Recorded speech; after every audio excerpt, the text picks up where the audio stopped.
Assalamualaikum warahmatullahi wabarakatuh. Saya Reza Albusra dengan NIM 1807046. Jadi pada hari ini saya ingin mereview sebuah jurnal dari tugas yang diberikan oleh Pak Ilham Zulfahmi tentang River Continuum Concept, yaitu jurnal yang berjudul Controls of Land Use and the River Continuum Concept on the Soft Organic Matter Composition in a Anthropogenical Subtropical Watershed oleh J.C. Alan Roebuck Jr. dan kawan-kawan. Berdasarkan jurnal ini dijelaskan bahwa sekitar 250 Tg karbon organik terlarut setiap tahun diangkut dari perairan pedalaman ke sistem pesisir, membuat sungai menjadi penghubung penting antara sumber karbon darat dan lautan.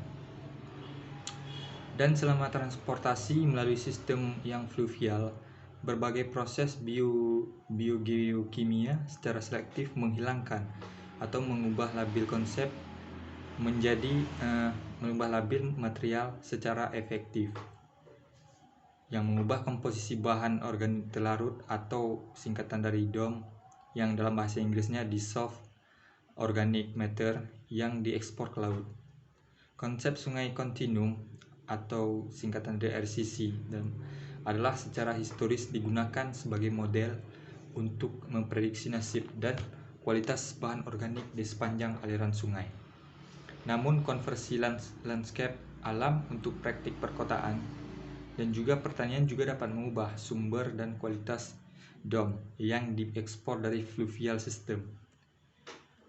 Dan RCC mungkin sangat terbatas dalam memprediksi kualitas DOM karena secara antropogenik daerah aliran sungai yang terkena dampak itu, di sini kami mempelajari dinamika DOM atau Dissolved Organic Matter itu. Di antara lain di daerah Sungai Altamaha di Georgia, kemudian di Amerika Serikat, si J.C. Alan Roebuck Jr. ini melakukan penelitiannya itu di daerah Sungai Altamaha di Georgia.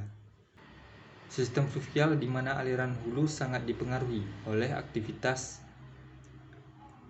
antropogenik.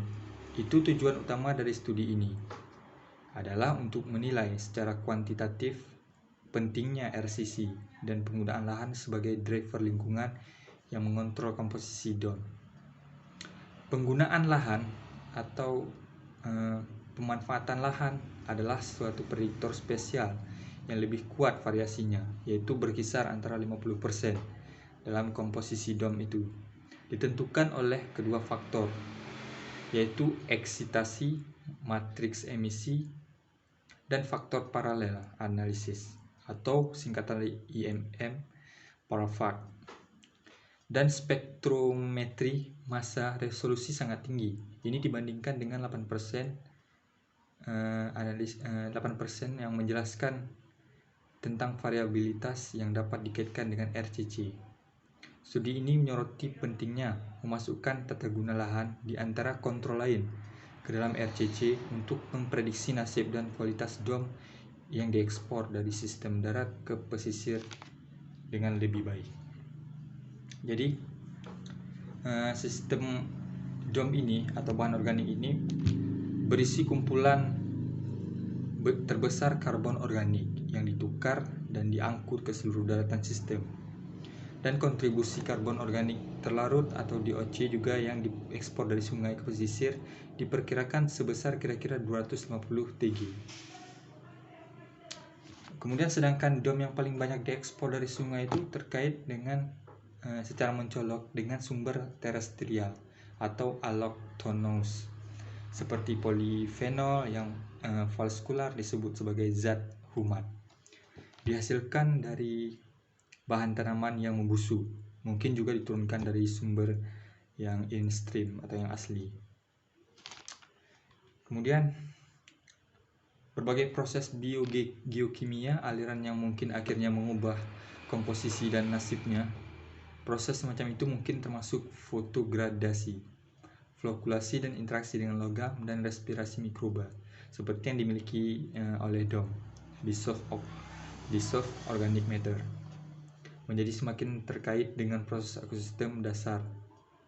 Dan perannya dalam siklus karbon global menjadi lebih jelas. Ada kebutuhan yang meningkat untuk pemahaman yang lebih baik tentang dinamika sungai yang mengontrol nasib dan transportasi DOM itu sendiri.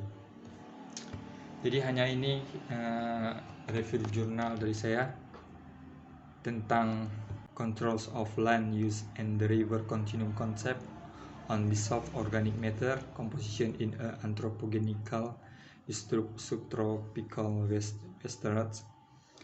Wassalamualaikum warahmatullahi wabarakatuh.